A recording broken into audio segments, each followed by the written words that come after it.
الحمد لله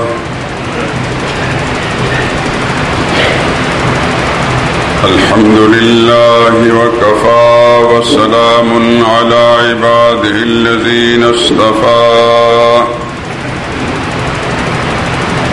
خصوصا على سيد الرسل وخاتم الأنبياء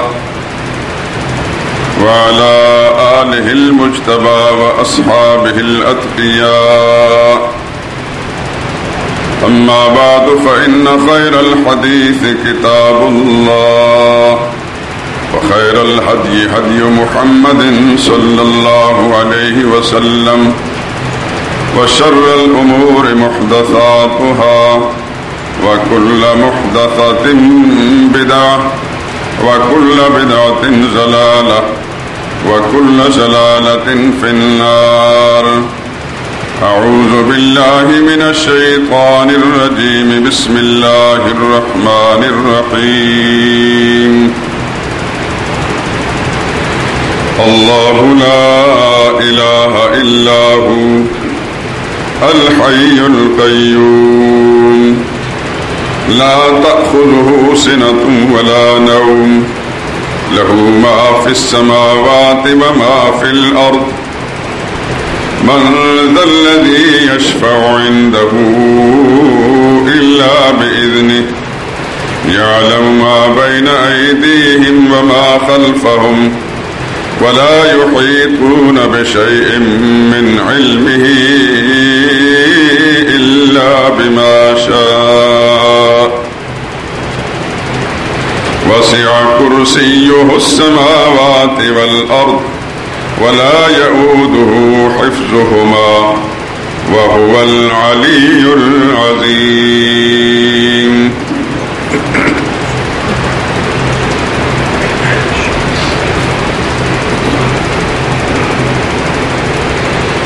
اللہ ہی وہ معبود برحق ہے، اس کے سوا کوئی عبادت اور پکار کے لائق نہیں. وہ زندہ ہے اور سارے جہان کو سنبھالنے والا ہے. اسے نہ اونگ آتی ہے نہ نیند. جو کچھ آسمانوں میں اور جو کچھ زمین میں ہے سب اسی کا ہے. کون ہے کہ اس کی اجازت کے بغیر اس سے کسی کی سفارش کر سکے؟ جو کچھ لوگوں کے روبرو ہو رہا ہے اور جو کچھ ان کے پیچھے ہو چکا ہے اسے سب معلوم ہے، اور وہ اس کی معلومات میں سے کسی چیز پر دسترس حاصل نہیں کر سکتے. ہاں جس قدر وہ چاہتا ہے اسی قدر معلوم کرا دیتا ہے. اس کی بادشاہی اور اس کا علم آسمان اور زمین سب پر حاوی ہے. اسے ان کی حفاظت کچھ بھی دشوار نہیں. وہ بڑا علی شان اور عظیم الشان ہے. سبحان ربک رب العزت عما یصفون وسلام علی المرسلین والحمد للہ رب العالمین.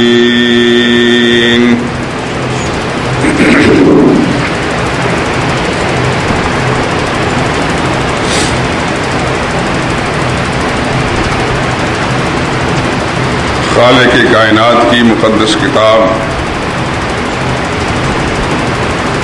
قرآن مجید فرقان حمید کی ایک آیت کریمہ جو آیت الکرسی کے نام سے دنیا میں مشہور ہے، اس وقت تلاوت کی اور اس کا ترجمہ بھی آپ حضرات کی خدمت میں پیش کیا.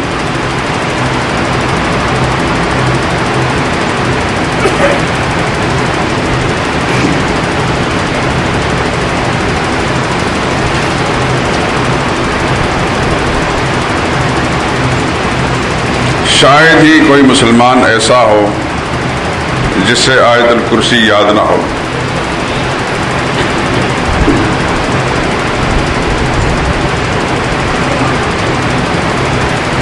سرور کائنات صلی اللہ علیہ وسلم کا ارشاد ہے، فرض نمازوں کے بعد جو شخص آیت الکرسی کی تلاوت کر لیتا ہے جنت میں داخلے کے لیے موت کے سوا کوئی چیز راستے میں حائل نہیں.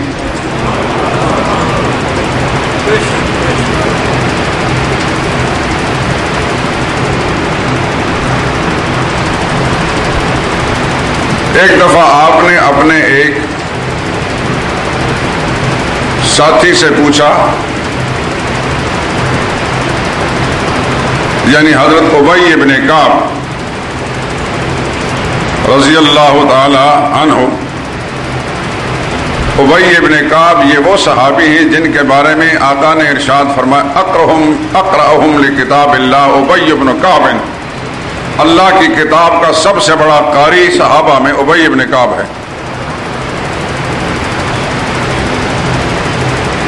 آپ نے ان سے دریافت فرمایا اتدری ای آیت اعظم من کتاب اللہ، ابی یہ بتاؤ تمہیں معلوم ہے کہ اللہ کی کتاب میں سب سے عظیم آیت کون سی ہے؟ انہوں نے عرض کیا یا رسول اللہ آپ پر اللہ کا قرآن نازل ہوا، آپ ہی بہتر جانتے ہیں.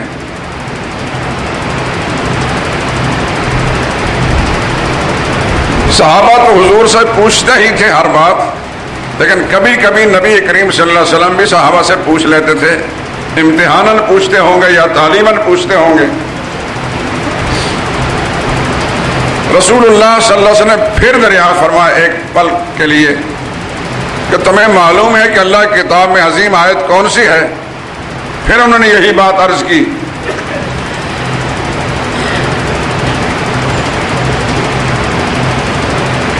سبارہ رسول اللہ صلی اللہ علیہ وسلم نے ان سے دریافت فرمایا تو انہوں نے عرض کیا یا رسول اللہ مجھے معلوم ہوتا ہے کہ آیت الکرسی سب سے بڑی عظیم آیت ہے.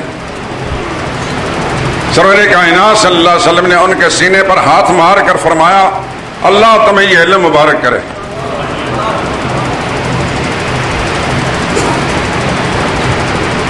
نتیجہ یہ نکلا کہ سارے قرآن کریم میں سب سے عظیم آیت رتبے کے لحاظ سے اپنی مانوی خصوصیتوں کے اعتبار سے آیت الکرسی بڑی آیت کوئی بھی نہیں ہے.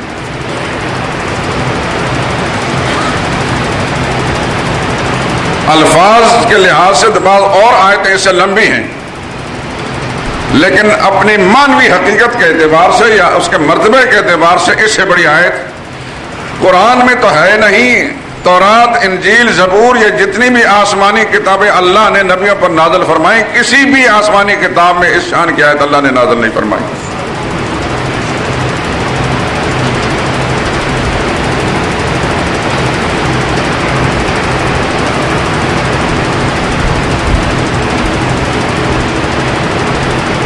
آخر آپ سوچتے ہوں گے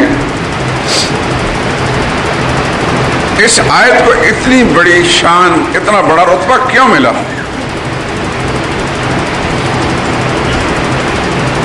یہ بھی چلتے ہوئے بات عرض کر دوں، یہ تو ایک آیت کی بات ہے. سورتوں میں سب سے زیادہ افضل سورت کون ہے؟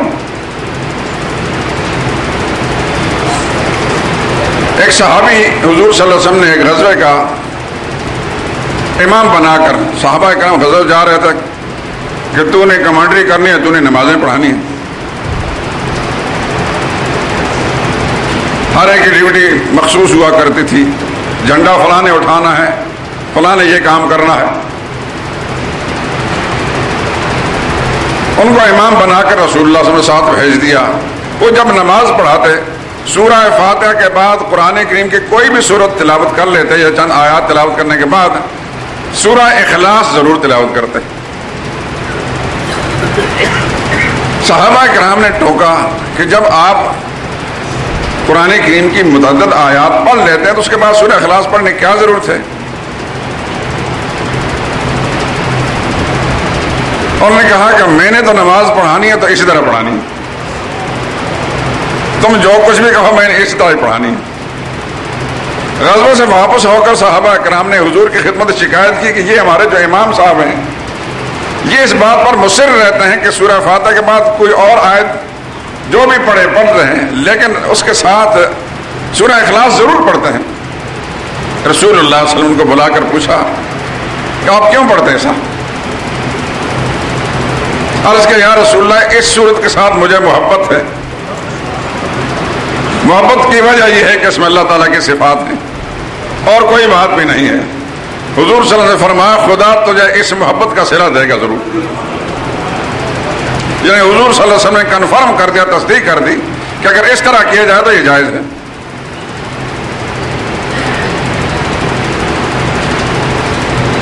مسجد قباء کے ایک امام صاحب وہ بھی نماز اس طرح پڑھاتے تھے.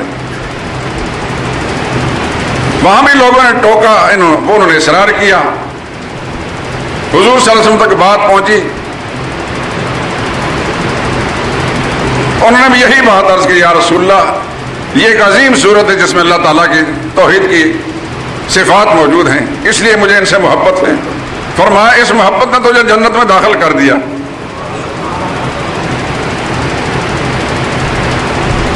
تو ان حدیث طیبہ سے یہ معلوم ہوا کہ سب سے عظیم سورت ہے سورہ اخلاص، اور سب سے عظیم آیت ہے آیت الکرسی. سورہ اخلاص جس کو قل واللہ کہتے ہیں، یہ تو تقریباً ہر ایک کو یاد ہوگی. اتنی بھی اگر کسی کو یاد نہیں تو اس کی تو نماز بھی نہیں ہوتی.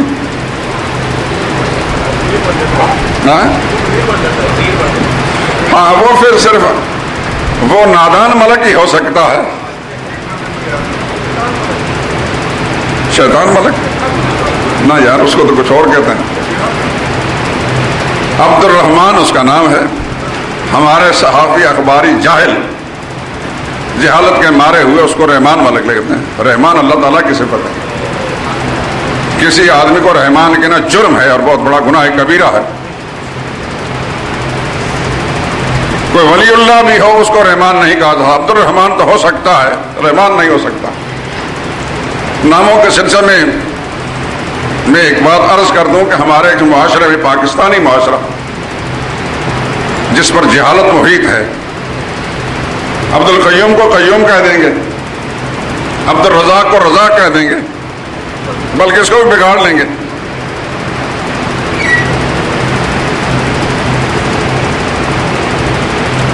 اور تو اور اللہ کے نام کو بگاڑتے ہیں. عبداللہ کا نام دلہ ہوگا.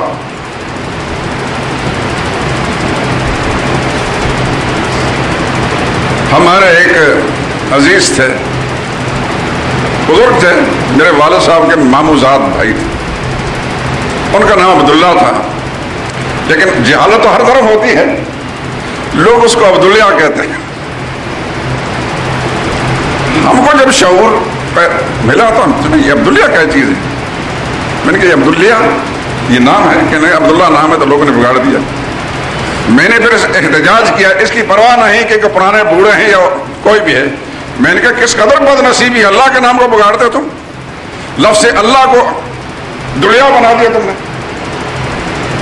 یہاں پنجاب کے اندر عبداللہ کو دلہ کہہ دیتے ہیں. وہی پہلے کوئی مجاہد گزرا ہے یا کوئی نامور آدمی گزرا ہے، عبداللہ بھٹی اس کو کہتے ہیں. عبداللہ نام تھا اس کا.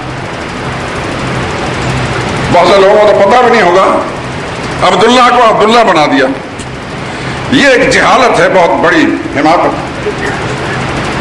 اللہ تعالیٰ محفوظ فرمائے. تو عبد الرحمان تو ہو سکتا ہے، رحمان کو نہیں ہو سکتا. لیکن اس کو کم از کم شرم تو کرنی چاہیے. ماں باپ نے نام اچھا رکھا تھا، لیکن اس کے اندر وصف کوئی ایسی نہیں ہے. جس انسان کو مسلمان کہلانے والا اور کسی مملکت کا وزیر اور وزارت کی بھی اہم کرسی جس کو ملی ہو اور اس کو سورہ اخلاص بھی نہیں آتا، اس سے زیادہ شرمناک بات کیا ہو سکتی ہے؟ اس بدبخت کو تو سب کچھ چھوڑ کر سب سے پہلے اللہ سے معافی مانگنی چاہیے اور اپنی کمی کا احساس کرنا چاہیے. لیکن یہ ایسے ڈھیٹ قسم کے لوگ ہیں، ان کو کوئی بھی احساس نہیں ہوتا. یہ آوے کا آوا ہی بگڑا ہوا ہے.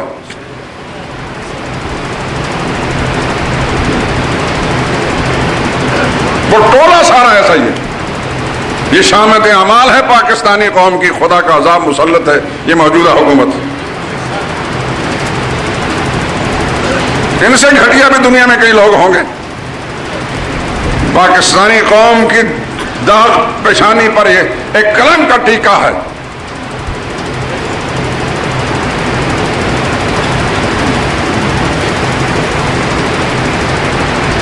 ابھی حال میں مجھے حجاز میں مقدس میں جانا پڑا اور لوگ پوچھتے کہاں سے؟ میں نے کہا پاکستان سے.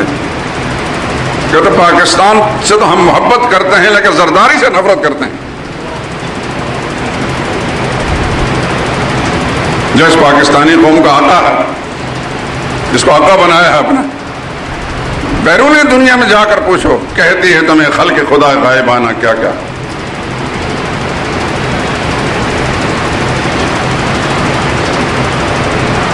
تو ایسا کوئی مسلمان بھی ہوگا جیسے سورہ اخلاص نہ آتی ہو؟ مجھے تو اس کی مسلمانی مشکوک لگتی۔ تو سب سے عظیم سورت سورہ اخلاص اور سب سے عظیم آیت آیت الکرسی۔ یہ سوچیے کہ ان کو یہ عظمت کیوں ملی۔ ایک بات کی طرف آپ کے ذہن کو منتقل کرنا چاہتا ہوں، آپ کو زندگی بھر کام آئیں گے۔ سارے قرآن کی جس آیت کو بھی جو شرح ملا ہے یا احادیث طیبہ میں کسی بھی دعا کو جو سب سے زیادہ فضیلت ملی ہے اور اس دعا کے نتیجے میں بڑے رتبے اللہ کے ہم نصیب ہوتے ہیں، وہ وہی دعا ہے یا وہی آیت ہے جس میں اللہ کی توحید کا مضمون ہے، جس میں اللہ کی عظمت اور کبریائی کا مضمون پایا جاتا ہے، اس کو سب سے بڑا رتبہ ملا ہے۔ سورہ اخلاص میں بھی اللہ کی عظمت اور کبریائی کا اعلان ہے، اس کے سوا اور کچھ بھی نہیں ہے۔ اس لیے سارے قرآن کریم کی صورتوں سے زیادہ عظیم صورت، اور آیت الکرسی کے اندر 10 جملے ہیں، 10 جملے میں اللہ کی عظمت، اللہ کی توحید کا مسئلہ، اس کے سوا اور کوئی مسئلہ بھی نہیں۔ اور یہی مسئلہ آپ کو میں نے سمجھانا ہے۔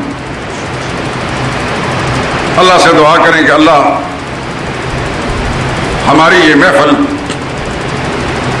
جب تک اللہ کی طرف سے زندگی مستعار ہے اور اللہ کی توحید کے سلسلے میں ہم کوئی سوچتے ہیں، ایک بات کرتے ہیں، یہ دعا کریں دل کی گہرائیوں سے، خدا ہماری اس محفل کو جو اللہ کی توحید کے بیان والی اس کو کامیاب کرے۔ کامیاب کرنے کا مطلب یہ نہیں کہ لچھے دار تقریر ہو، مطلب یہ ہے کہ جو کچھ میں کہوں صحیح کہوں، اور جو کچھ آپ سنیں صحیح سنیں، اور اس پر اللہ عمل کی توفیق نصیب کرے۔ اور آپ کو پھر اللہ تعالیٰ اس بات کی سعادت اور توفیق بخشے کہ آپ اللہ کے دین کے مبلغ بن کر، رضاکار بن کر، معاشرے کے ہر فرد جس کے ساتھ بھی آپ کا تعلق ہے، جس کو بھی آپ ملیں، اللہ کے اس پیغام کو پہنچائیں۔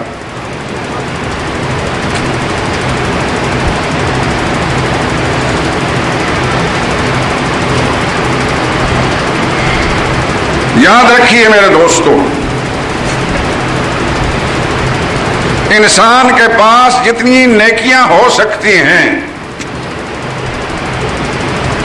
آپ نے نمازیں پڑھی، آپ نے روزے رکھے، آپ نے قرآن کریم کی تلاوت کی، آپ نے عمرے کیے، آپ نے زکاتیں ادا کی، صدقہ و خیرات دیے، آپ نے حج کیے، قربانیاں دی، جو کچھ بھی نیکی کا تصور دنیا میں ہو سکتا تھا وہ آپ کر گزرے۔ ان ساری نیکیوں سے بڑھ کر سب سے بڑی نیکی اگر کوئی ہے وہ عقیدہ توحید ہے۔ ہر بات کو اپنے دل پر منعکس کرتے چلے جائیے۔ کچھ پتا نہیں کہ آئندہ میں یہاں رہوں گا کہ نہیں رہوں گا، زندگی ہے یا نہیں، مگر اتمام حجت کے لیے بات کہہ رہا ہوں،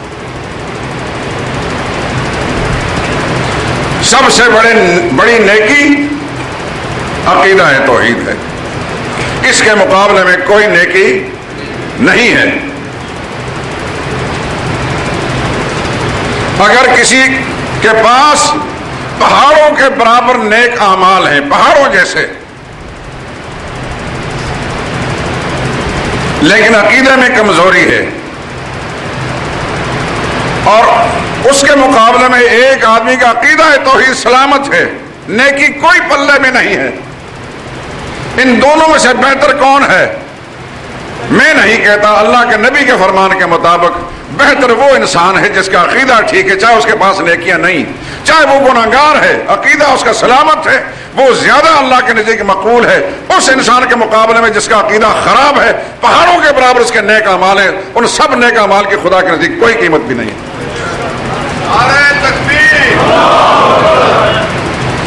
اب ایک حدیث سنیے، ترمذی شریف کی روایت ہے، مشکات میں بھی نقل کی گئی ہے۔ سرور کائنات صلی اللہ علیہ وسلم کا ارشاد ہے، ان اللہ سیخلص رجلا من امتی علی رؤوس الخلائق، کل قیامت کا دن ہوگا، ساری دنیا کے سامنے میری امت کے ایک شخص کو لایا جائے گا. بات کو پوری طرح سننا. محشر کا میدان ہوگا, ساری اگلی پچھلی امتیں جمع ہوں گی, ان سب میں میری امت کے ایک شخص کو الگ کر کے کھڑا کیا جائے گا. فَيُنْشَرُ عَلَيْهِ 99 سِجِلًّا كُلُّ سِجِلٍّ مِثْلُ مَدِّ بَصَرِهِ. اس کے سامنے اس کی بدعمالیوں کے دفتر کھول کر پھیلا دیے جائیں گے.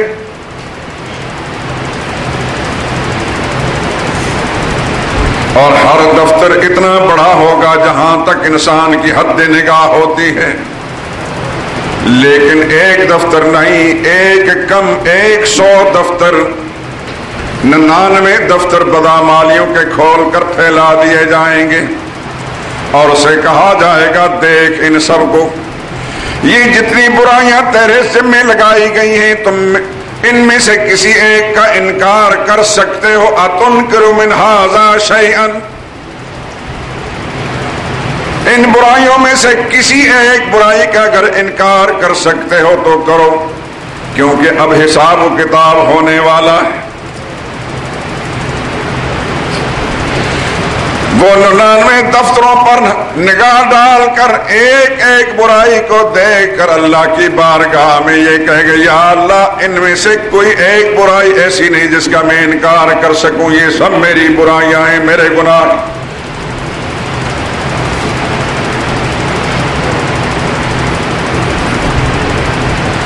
اللہ پوچھیں گے افلک عذر,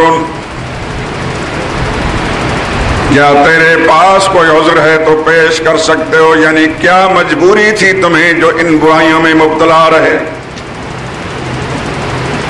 وہ کہے گا اللہ یا رب میرے پروردگار میرے پاس عذر بھی کوئی نہیں.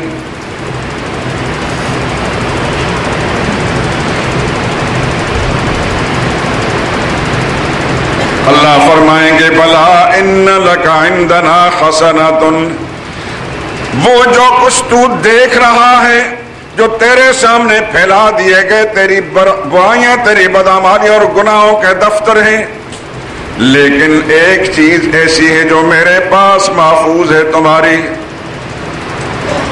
فرشتے جو کچھ دیکھتے رہے سمجھتے رہے وہ لکھتے رہے, وہ دفتروں کے اندر موجود, لیکن جو بات فرشتوں کو معلوم نہیں تھی مجھے معلوم تھی وہ میرے پاس محفوظ ہے. اور وہ تیرا عقیدہ ہے لا الہ الا اللہ محمد الرسول اللہ. ان لک عندنا حسنۃ, تیری ایک نیکی ہمارے پاس محفوظ ہے. وہ تو سب برائیاں ہیں, سب گناہ ہیں, اور اتنے گناہ ہیں کہ جن میں سے کسی ایک کا تم انکار نہیں کر سکتے, لیکن ایک نیکی بھی تو ہے.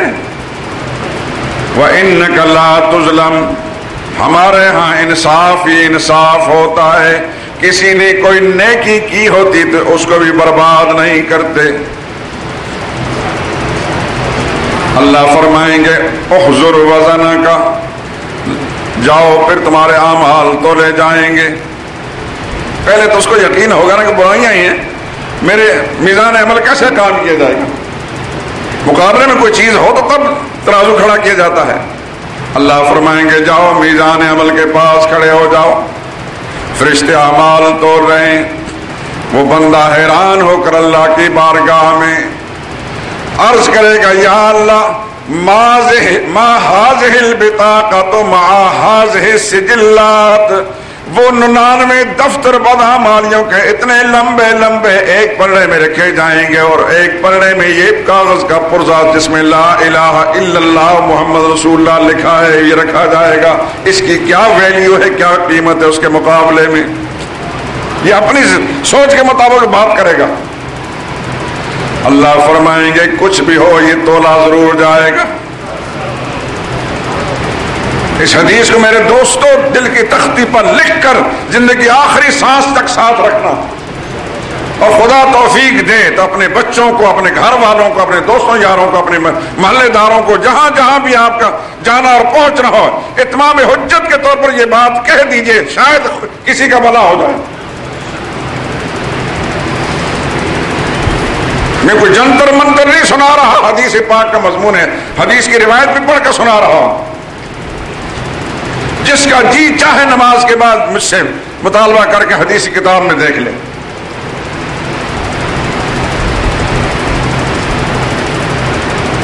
حدیث میں آتا ہے فَتُوزَعُ السِّجِلَّاتُ فِي كِفَّةٍ وَالْبِطَاقَةُ فِي كِفَّةٍ،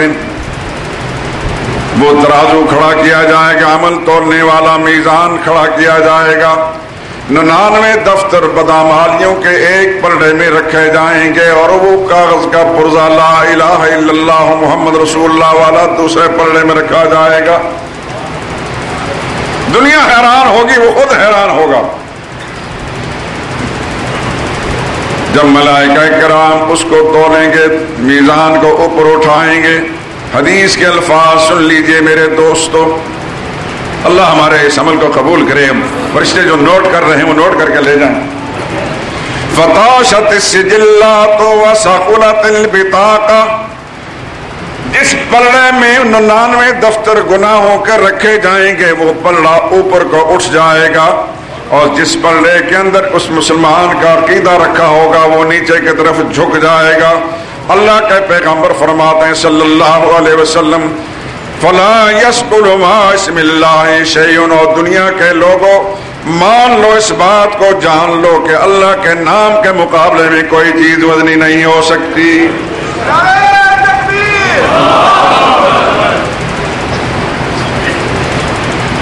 نیکی کوئی نہیں اس کے پاس، ایک عقیدہ سلامت تھا، اور وہ بھی محشر کے میدان میں اللہ نے تول دیا، عقیدہ وزنی نکلا۔ اب اس کو جنت میں جانا چاہیے یا جہنم میں؟ خدا کا قانون تو یہ ہے کہ جس کا جو عمل وزنی ہوگا اس کے مطابق اس کے ساتھ فیصلہ کریں گے، اس کو جنت بھیج دیا جائے گا۔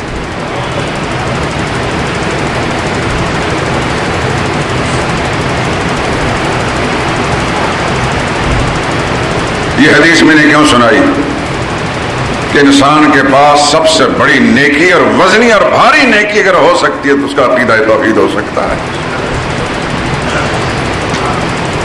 جتنے بھی اعمال کر لیں، میں نے بتایا کہ پہاڑوں جتنے اعمال، نیک اعمال بھی کر لیں، ان کا وہ مقام نہیں، ان کی وہ ویلیو نہیں، وہ حیثیت نہیں خدا کے نزدیک جتنے کہ عقیدہ توحید کی حیثیت ہے۔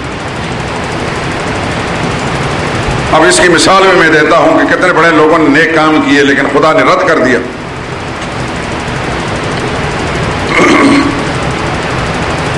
سورہ توبہ 10ویں پارے کی سورت ہے، اس میں ایک آیت ما کان للمشرکین ان یعمروا مساجد اللہ شاہدین علی انفسہم بالکفر اولئک حبطت اعمالہم وفی النار ہم خالدون۔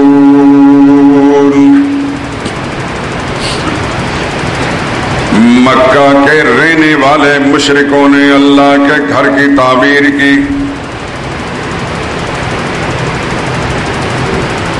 مسجد حرام کو بنایا، خانہ کعبہ کے ارد گرد مسجد کا نام مسجد حرام ہے، خانہ کعبہ کی بھی انہوں نے تعمیر کی کہ نہیں کی؟ کسی کو اگر پتہ نہیں تو ہاتھ کھڑا کرے تاکہ میں بات کو سمجھا دوں۔ بیت اللہ کی تعمیر بھی کی، اس تعمیر میں رسول اللہ صلی اللہ علیہ وسلم نبوت سے پہلے شریک تھے۔ حضور کی زندگی کا 35واں سال تھا، 40ویں سال میں آپ کو نبوت ملی ہے۔ نبوت سے 5 سال پہلے مکہ کے مشرکوں نے بیت اللہ کی تعمیر کی۔ تعمیر سے بڑا تجدید، پرانا ہونے کی وجہ سے ٹوٹ پھوٹ ہو گئی تھی دیواروں میں، انہوں نے اس کو گرا کر اسی بنیادوں پر پھر اس کو بنایا۔ اور جب حجر اسود سمجھتے ہیں وہ کالا سا پتھر جس کے اب تو صرف ٹکڑے لگے ہوئے ہیں، اس وقت پورا پتھر تھا، اس کو اس دیوار کے کونے میں فٹ کرنے کی باری آئی۔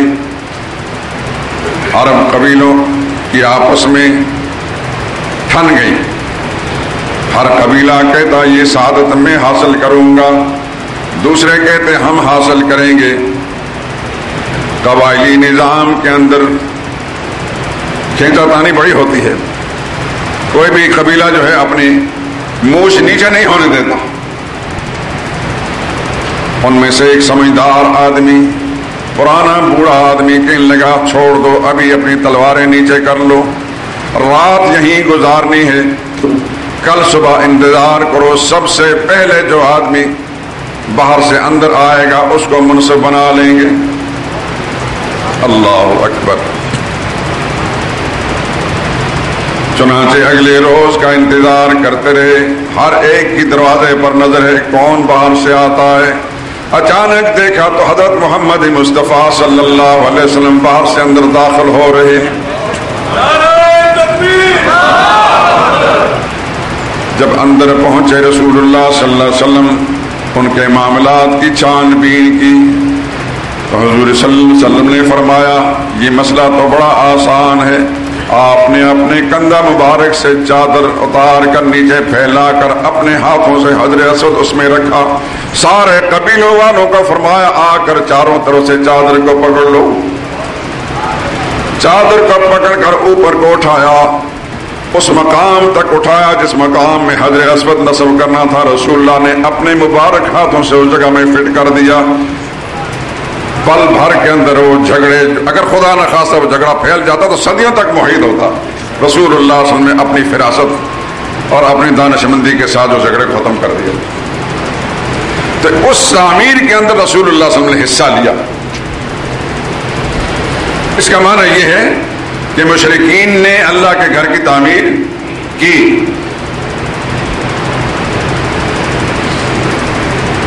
اس تفصیل میں اب نہیں جاؤں گا کہ بیت اللہ کی کتنی دفعہ تعمیر ہوئی، نہ اس وقت یہ میرا موضوع ہے۔ حضور کی زندگی میں آپ کے نبوت سے پہلے 5 سال پہلے اس کی تعمیر ہوئی، حضور بھی اس میں شریک ہوئے۔ حجر اسود کے نصب کرنے کا جو جھگڑا کھڑا ہوتا تھا حضور صلی اللہ علیہ وسلم نے فراست سے اس کو مٹا دیا۔ بیت اللہ کے ارد گرد مسجد جس کو مسجد حرام کہتے ہیں یہ بھی مشرکین نے بنائی۔ جو نیکیاں آج کے مسلمان کرتے ہیں ان سے بڑی بڑی نیکیاں وہ مشرکین کرتے تھے۔ ان کا ایک نقص تھا کہ وہ مشرک تھے، اللہ کے ماننے والے تھے، اللہ کو سپریم قوت مانتے تھے، لیکن وہ یہ سمجھتے تھے کہ یہ کچھ اللہ کے نیک بندے ہیں، اللہ تعالیٰ نے اپنے کچھ خدائی اختیارات ان کو تقسیم کر رکھے ہیں اور پھر ان اختیارات کو استعمال کرتے ہوئے وہ ہماری حاجتیں پوری کرتے ہیں۔ یہ برائی تھی ان کے اندر۔ یہ حضرت لات اور حضرت منات اور حضرت اصاف اور نائلہ اور عزا اور حضرت حابیل شہید، یہ سارے کے سارے اللہ کے نیک بندے ہیں، اللہ نے اپنی قدرت کے اختیارات ان کو کچھ نہ کچھ سپرد کر رکھے ہیں۔ کسی روزی رزق کا سامان، کسی کو اولاد دینے کی ڈیوٹی سپرد کر دی، کسی کو شفا دینے کی ڈیوٹی سپرد کر دی، کسی کو مالدار بنانے کی ڈیوٹی سپرد کر دی۔ یہ عقیدہ تھا ان مشرکین کا، لیکن وہ ان سب بزرگوں کو مانتے تھے۔ حضرت حابیل شہید، آدم علیہ السلام کے پہلے شہید بیٹے جن کا بت بنایا گیا تھا حبل، یہ سب اللہ کے نیک بندے تھے۔ حضرت لات بڑے نیک انسان تھے۔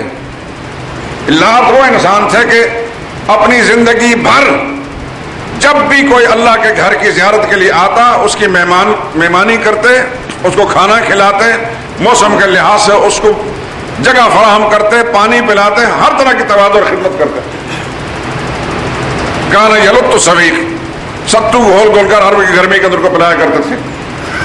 قضاء و قدر سے وہ فوت ہو گئے، ان کی نیکی کا اتنا چرچا تھا کہ بالآخر ان کا بت بنا دیا گیا۔ یہ سارے نیک بندے تھے۔ ان کو پوچھتے تھے اللہ تعالیٰ کی صفات کے اندر ان کو شریک سمجھ کر، یہ نہیں کہ اللہ تعالیٰ کو ریٹائر بنا دیا تھا انہوں نے، وہ سمجھتے تھے کہ اللہ سب سے بڑی طاقت کا مالک ہے، لیکن اللہ نے کچھ اختیارات بانٹ رکھے ہیں اور ہمارے کام ان کے ساتھ سپرد کر دیے۔ بالکل آج ایسا ہوتا ہے کہ نہیں ہوتا؟ وہ مشرک کہلاتے تھے، منافقانہ، تب اپنے آپ کو مسلمان نہیں کہتے تھے، اور ہم تو سچے پکے ٹھکے اصلی نسلی مسلمان ہیں، ہم جتنا شرک بھی کریں ہم مسلمان ہیں، ہماری مسلمانی میں کوئی فرق نہیں پڑتا۔ کیا آج کے مسلمان ایسا نہیں سمجھتے کہ اللہ تعالیٰ نے ان بزرگوں کے اختیارات بانٹ رکھے ہیں؟ وہاں سے جاؤ تو گھٹنوں کا درد ٹھیک ہو جاتا ہے، وہاں جاؤ تو بیٹے مل جاتے ہیں، وہاں جاؤ تو شفا مل جاتی ہے، وہاں جاؤ تو دولت مل جاتی ہے۔ ہوتا ہے کہ نہیں ہوتا؟ وہ بھی انسانوں کو پوچھتے تھے، یہ بھی انسانوں کو پوچھتے ہیں، فرق صرف یہ کہ وہ مشرک کہلاتا تھا، یہ مسلمان کہلاتے ہیں۔ اور اللہ کے گھر کی خدمت اس انداز سے انہوں نے کی۔ جب خانہ کعبہ کی تعمیر کر رہے تھے، بیت اللہ کی بات کو سنیے اور سمجھیے میرے دوستو، پڑھے لکھے حضرات تو پہلے سے جانتے ہوں گے، لیکن جن کو یہ معلومات نہیں تو ابھی معلوم کر لیں۔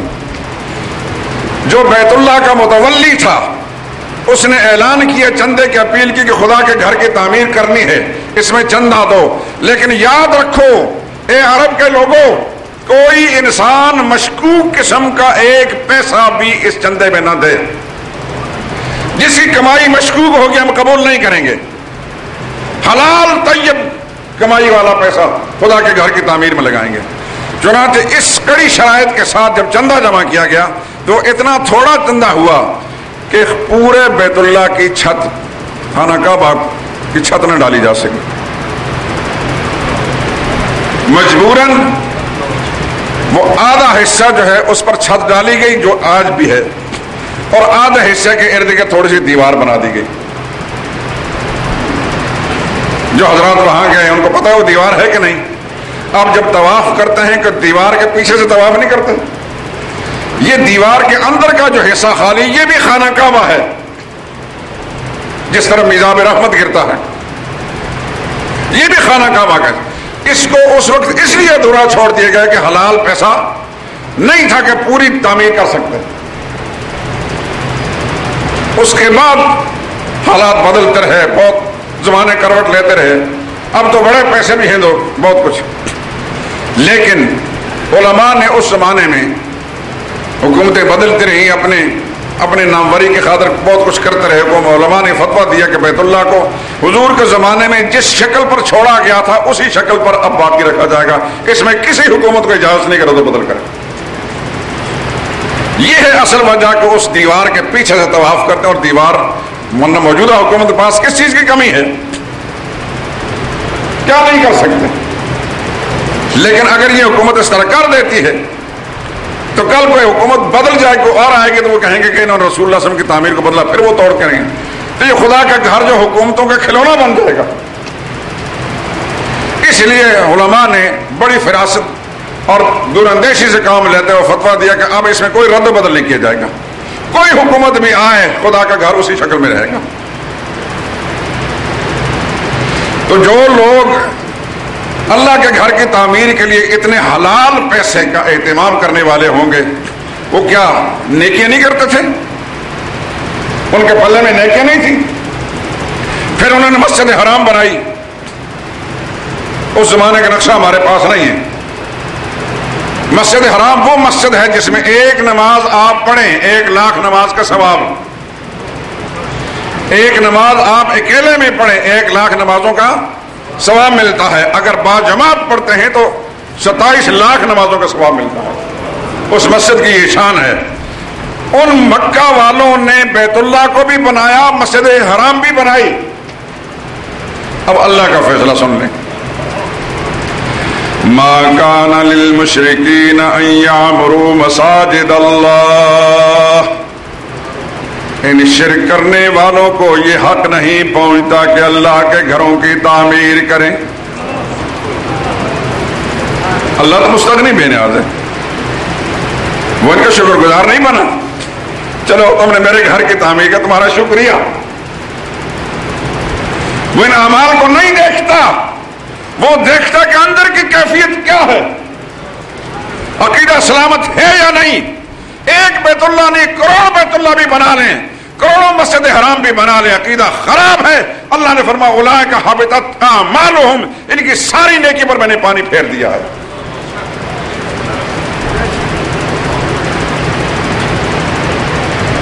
یہ کوئی اخباری مضمون نہیں سنا رہا، خدا کا قرآن سنا رہا ہوں دوستو۔ اولئک حبطت اعمالہم، اللہ نے مہر لگا دی، ان کے اعمال برباد ہیں، میری بارگاہ میں قبول نہیں ہوئے، میں نے اعمال کو قبول نہیں کرتا۔ جو اعمال قبول کرانا چاہتا ہے سب سے پہلے اپنا عقیدہ ٹھیک کر کے آئے گا، پھر اس کا ایک ذرہ ذرہ عمل بھی میں قبول کروں گا۔ عقیدہ خراب ہے، پہاڑوں جیسے اعمال بھی لے کر آئے گا، میرے نزدیک کوئی قیمت بھی نہیں ہے۔ بات سمجھ میں آ رہی کہ نہیں آ رہی؟ میں ذمہ دار ہوں دوستو، آپ کے سامنے، خدا کے سامنے جواب دہ ہوں۔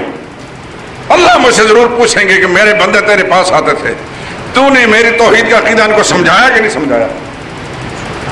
آپ نے تو قبر میں آ کر میرا حال نہیں پوچھنا، تو نہ محشر کے میدان میں میرے ساتھ جو کچھ ہوگا پوچھنا ہے، لیکن اگر میں نے اپنا معاملہ اللہ کے ساتھ یہاں صاف کر کیا انشاءاللہ میں کامیاب ہوں، میں پھر اللہ کی بارگاہ میں کھڑے ہونے کے قابل بھی رہوں گا۔ میری جو ذمہ داری ہے آپ کے سامنے، اس کو پورا کرنا میرا فرض بنتا ہے۔ آپ مجھے 1 گھنٹہ دیتے ہیں، کاروبار کو چھوڑ کر دوست یاروں کو سمو موڑ کر یہاں آ کر بیٹھتے ہیں، میرا فرض بنتا ہے کہ آپ کے اس پل پل کی قیمت کا لحاظ کر کے جو آپ کو صحیح بات سناؤں۔ اگر میں خیانت کروں گا تو خدا کا مجرم، پھر خدا کی مار جو مجھے پڑے گی اس کو کوئی بھی اس کا اندازہ نہیں کر سکتا۔ اور یہ بات میری نہیں، ہر ملا کی، ہر مولوی کی، ہر مبلغ کی ہے۔ بڑے بڑے جبہ و دستار والے، بڑے بڑے مدارس میں بیٹھنے والے، بڑے بڑے نامی گرامی، 1 میل لمبے ان کے القابات ہیں، یہ سب جان لے اچھی طرح، خدا کی بارگاہ کے اندر اللہ تعالیٰ یہ نہیں دیکھیں گے کہ یہ فلاں علامہ تھا اور فلاں تھا اور اتنے مرید تھے اور اتنے عقیدت مند تھے اور اتنے ہاتھ چومنے والے تھے۔ اللہ نے تو یہ دیکھنا ہے کہ میرا پیغام اس نے کما حق صاف صاف سنایا تھا کہ نہیں سنایا تھا۔ لوگوں کی خوشنودی کو سامنے رکھ کر حق بات کو چھپایا تھا، اپنے مریدوں کی تعداد گھٹ نہ جائے، چندہ دینے والوں کی تعداد گھٹ نہ جائے، اس لیے مسئلہ نہیں سنایا۔ اگر کوئی ایسا مولوی رب کعبہ کی قسم جس کی سچی کتاب قرآن کریم ہے، اس کو جو خدا کے ہاں مار پڑے گی اس کا کوئی اندازہ نہیں کر سکتا۔ یہاں تو بے شمار اس کے مرید حضرت صاحب کی رٹ لگائیں گے، خدا کے نزدیک وہ بدترین انسان ہے، وہ پیر ہو یا مولوی ہو، وہ بدترین مخلوق ہے جو اللہ کا قرآن محمد مصطفیٰ کا فرمان صحیح شکل میں نہیں سناتا۔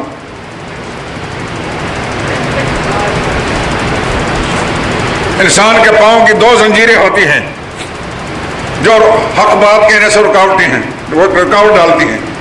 ایک زنجیر تو لالچ ہے، چندے نہ گھٹ جائیں، نذرانے دینے والوں کی تعداد نہ کم ہو جائے، مرید نہ کم ہو جائیں، یہ لالچ ہے۔ اور دوسری زنجیر ہے خوف، کہ مصیبت نہ آ جائے، کو فلاں ناراض ہو گیا،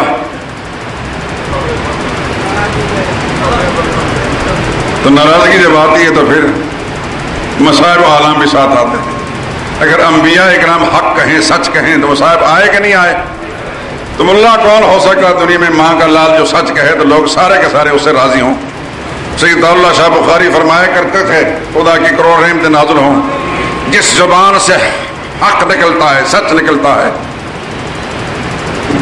سچی بات کڑوی ہوتی ہے، کڑوی بات بولنے والے کے منہ میں میٹھا حلوہ کوئی نہیں ڈالا کرتا۔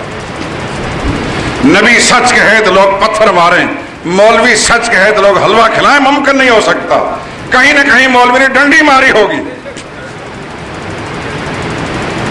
میں کسی کا نام نہیں لیتا میرے دوستو، میں آپ سے یہ التجا کرتا ہوں کہ اپنی دعا میں ایک جملہ بڑھا دیا کریں،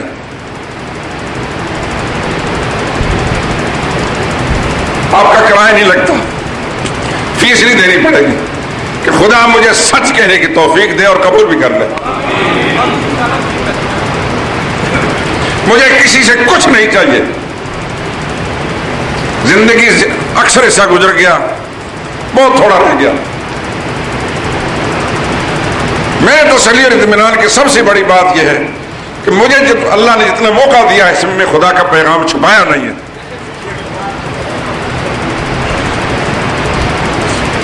میرے اطمینان کی سب سے بڑی بات یہ ہے اور میں آپ کا شکر گزار ہوں. آپ سکون کے ساتھ میری بات کو سن لیتے ہیں. یہ آپ کا احسان ہے مجھ پر. یقیناً آپ اپنا عقیدہ ٹھیک کرنے کے بعد باہر جا کر جہاں بھی اپنے حلقوں کے اندر اس پیغام کو پہنچاتے ہوں گے یقیناً آپ کے ذریعے سے آپ کے گھروں کے افراد کا عقیدہ ٹھیک ہوا ہوں گے. میری سب سے بڑی کمائی یہ ہے.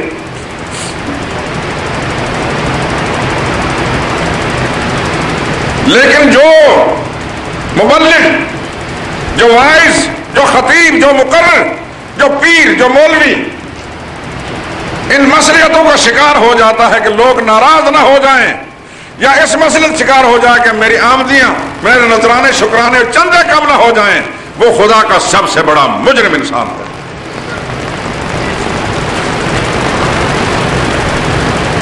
عام گناہگار کی نجات تو ہو جائے گی، لیکن جس کی ذمہ داری اللہ نے اتنے انسانوں کی ڈالی تھی اور ان انسانوں کے حق نہیں ادا کیے، اس کو جو خدا کے ہاں مار پڑے گی اس کا اندازہ کوئی نہیں کر سکتا.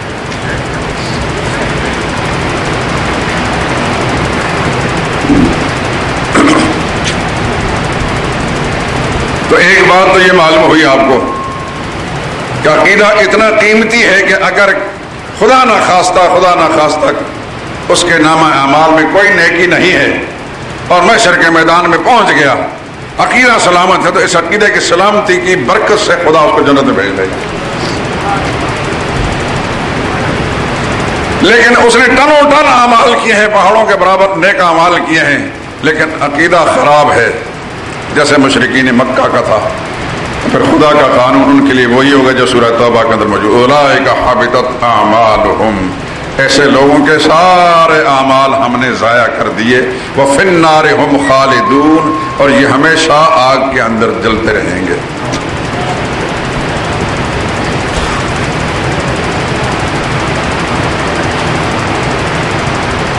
ایک بات تو یہ سمجھیں، توحید سب سے زیادہ قیمتی چیز ہے.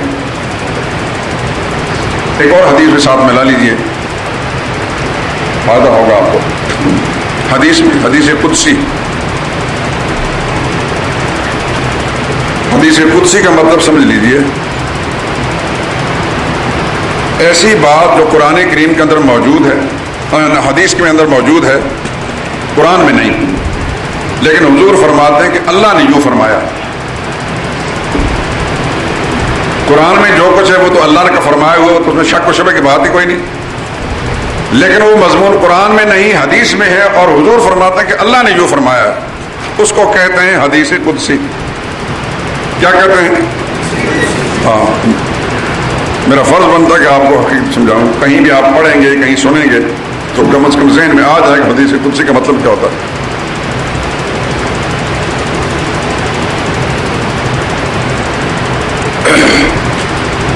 حدیث قدسی کا مضمون، حضرت انس رضی اللہ تعالیٰ عنہ روایت کرتے ہیں، سرور کائنات صلی اللہ علیہ وسلم نے فرمایا کہ اللہ تعالیٰ یوں فرماتے ہیں، یبن آدم، حدیث الفاظ سنا رہا ہوں، یبن آدم، اے آدم کے بیٹے، اے آدم کے بیٹے، یعنی اے انسان. پنجابی میں کیا کہتے ہیں؟ اے بندے دیا پترا. کیا کہتے ہیں پنجابی میں؟ بندے دیا پترا. اللہ فرماتے ہیں، یبن آدم، اے آدم کے بیٹے، انک ما دعوتنی ورجوتنی، جب تک تو مجھ سے مانگتا رہے گا اور مجھ سے امیدیں وابستہ رکھے گا، غفرت لک علی ما کان فیک، جتنے بھی تیرے گناہ ہیں میں سب کو معاف کرتا چلا جاؤں گا، ولا ابالی، مجھے کسی کی کوئی پرواہ نہیں. اللہ یہ فرماتے ہیں، یعنی اگر کوئی بندہ گناہ پہ گناہ کرتا چلا جاتا ہے لیکن ساتھ ساتھ اللہ سے معافی بھی مانگتا ہے اور اس امید کے ساتھ معافی مانگتا کہ میرا رب مجھے معاف کرنے پر قادر ہے، مجھے معاف کر دے گا. اللہ فرماتے ہیں تو مجھ سے مانگتا رہے گا، گناہوں کی معافی مانگتا رہے گا، میری رحمت کو امیدوار رہے گا، میں تو مجھے معاف کرتا رہوں گا، ولا ابالی، مجھے کسی کی کوئی پرواہ نہیں، یعنی میرے خلاف کوئی اخباری بیان نہیں چھپ سکے گا، میرے خلاف کوئی احتجاج کرنے والا نہیں۔ پھر فرمایا یا ابن آدم، آدم کے بیٹے، لو بلغت ذنوبک عنان السماء، اگر تو نے اتنے گناہ کیے ہو کرتے کرتے ساری زمین بھر جائے تیرے گناہوں سے، بڑھتے بڑھتے آسمان کی بلندی تک پہنچ جائیں، روئے زمین گناہوں سے بھرنے کے بعد آسمان کی بلندی تک چلے جائیں، ثم استغفرتنی، پھر بھی تو مایوس اور نا امید نہ ہو، مجھ سے معافی مانگتا رہے گا، غفرت لک، میں تمہیں معاف کر دوں گا، ولا ابالی، مجھے کسی کی کوئی پرواہ نہیں۔ خوشی کی بات ہے کہ نہیں؟ ہمارے جیسے گناہگاروں کے لیے کس قدر رب العالمین کی مہربانیوں کی دروازے کھلے ہوئے۔ اس حدیث کو سن کر خوش ہوئے کہ نہیں ہوئے؟ ایمانداری سے بتائیں۔ پھر تیسری بات، یا ابن آدم، اے آدم کے بیٹے، لَإِنَّكَ لَوْ لَقِيتَنِي بِقُرَابِ الْأَرْضِ خَطَايَا، آخر تو نے مرنے کے بعد میرے پاس آنا ہے، اور جب میرے ساتھ تیری ملاقات ہو جائے، دوسری طرف تیرے گناہوں سے ساری زمین بھری ہوئی ہو،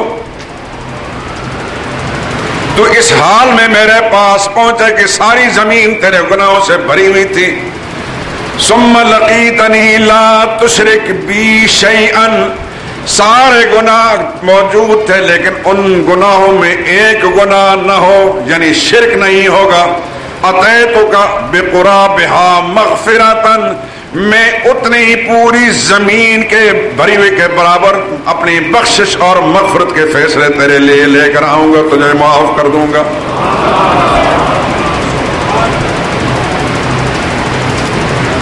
توحید کی قیمت ہے کہ نہیں؟ شرک سب سے بڑا گناہ ہے، توحید سب سے بڑی نیکی ہے۔ آج کی گفتگو کا خلاصہ کیا نکلا؟ انسان کے پاس سب سے بڑی نیکی کیا ہے؟ عقیدہ ہے توحید، اور سب سے بڑا گناہ کون سا ہے؟ شرک۔ شرک کے بارے میں اللہ کا اعلان یوں ہے، وَمَن يُشْرِكْ بِاللَّهِ فَقَدْ حَرَّمَ اللَّهُ عَلَيْهِ الْجَنَّةَ، یاد رکھو لوگوں، جس نے بھی اللہ کے ساتھ شرک کیا ہوگا اللہ نے اس پر جنت حرام ٹھہرا دی ہے۔ یہ اعلان اللہ کا ہے۔ کس کا اعلان ہے؟ اللہ فرماتے فَقَدْ حَرَّمَ اللَّهُ عَلَيْهِ الْجَنَّةَ، اس پر جنت حرام۔ اللہ فرماتے ان اللہ لا یغفر ان یشرک بہ، اللہ نے اعلان کر دیا، قانون بیان کر دیا، دنیا والے انسانوں کان کھول کر سن لو، جس انسان نے شرک کیا ہوگا اللہ فرماتے ہیں میں اس کو معاف نہیں کروں گا، وَيَغْفِرُ مَا دُونَ ذَلِكَ لِمَن يَشَاءُ، اس کے سوا جتنے گناہ بھی میری مغفرت کے دائرے میں شامل ہیں میں جس کو چاہوں گا معاف کر دوں گا، لیکن شرک کو معاف نہیں کروں گا۔ تو سب سے بڑا گناہ جو ناقابل معافی ہے وہ شرک ہے، اور سب سے بڑی توحید، سارے اعمال سے زیادہ قیمتی عمل جو ہے انسان کے پاس عقیدہ ہے توحید۔ خوش ہوئے کہ نہیں ہوئے؟ سمجھ آئی بات کہ نہیں آئی؟ اللہ میرے اس کہنے کو قبول کر لے، اگر میرے کہنے میں کوئی کمی رہے گی تو خدا مجھے معاف کر دے۔ آپ نے جو کچھ سنا اللہ تعالیٰ آپ کے دل اور دماغ میں راسخ کر دے، آپ کے رگ رگ کے اندر، آپ کے خون کے اندر اس عقیدے کو شامل کر دے، سوچ کو شامل کر دے، اور اللہ آپ کو اس بات کی توفیق دے، آپ کی زبان کو کھول دے کہ آپ اس پیغام کو اپنے گھر والوں سے لے کر معاشرے کے ہر فرد تک پہنچانے والے بن جائیں اور دوسروں کے عقیدے بھی ٹھیک ہو جائیں۔ میں آپ کے لیے دعائیں کرتا ہوں، آپ میرے لیے دعائیں کریں کہ خدا میری محنت کو قبول فرما لیں۔ آج تو صرف توحید کی اہمیت معلوم ہوئی، آئندہ شرک کی نحوست اور شرک کی برائیاں جو ہے قرآن کی آیات کے حوالے سے، پھر احادیث کے حوالے سے پیش کروں گا، پھر اس کے بعد مسئلہ توحید ہے کیا انشاءاللہ زندگی نے ساتھ دیے تو آپ کے سامنے رکھوں گا۔ ہر سال رمضان کے مہینے میں ایک کیلنڈر ہم جو شائع کرتے ہیں، مسجد شہداء کی خوبصورت تصویر بھی ہے، یہ فری ہوتا ہے، ہماری کوئی دکان نہیں کتاب کے اپنے مصنوعات کی تشریح کریں ساتھ ساتھ، ٹھیک ہے، نہ اس میں کوئی چندے کی اپیل ہوتی ہے. یہ صرف اس لیے ہے کہ اس کی پیشانی پر ایک دعا لکھی ہے روزہ افطار کرنے کے لیے. یہ صحیح دعا ہے حدیث سے. لوگ چونکہ غلط دعائیں پڑھتے تھے، دل میں یہ خیال آیا، دوستوں سے مشورہ کیا کہ کیوں نہ ایسی کوشش کی جائے کہ صحیح دعا جو ہے لکھ دی جائے اور لوگ غور سے پڑھیں، کیونکہ حدیث کا حوالہ بھی دے دیا. تو صحیح دعا جب پڑھیں گے اس دعا پڑھنے کو ان کو ثواب ملے گا. اگر ملاوٹ والی دعائیں جو لوگوں کی گھڑی ہوئی بھی شامل کریں گے تو ان کو تو اجر نہیں ملے گا، کیونکہ اجر تو اللہ نے اس چیز پر دینے جو نبی کی سنت کے مطابق ہوگا. جو نبی کے طریقے کے خلاف ہوگا تو اس پر اللہ نے اجر دینا نہیں. اور ساتھ یہ بھی بتا دیا کہ نیت کیا چیز ہوتی ہے وہ بتا دیا. اور ایک اور چیز آپ حضرات کو مطلب آئے گی اس کے سینٹر کے اندر، تسبیح تراویح نماز پڑھنے کے ہر 4 رکعت کے بعد مسلمان تسبیح پڑھتے ہیں. جتنے بھی مسجدوں کے اندر آپ کو کیلنڈر لٹکے ہوئے ملتے ہیں تسبیح تراویح کے نام سے، وہ غلط ہیں.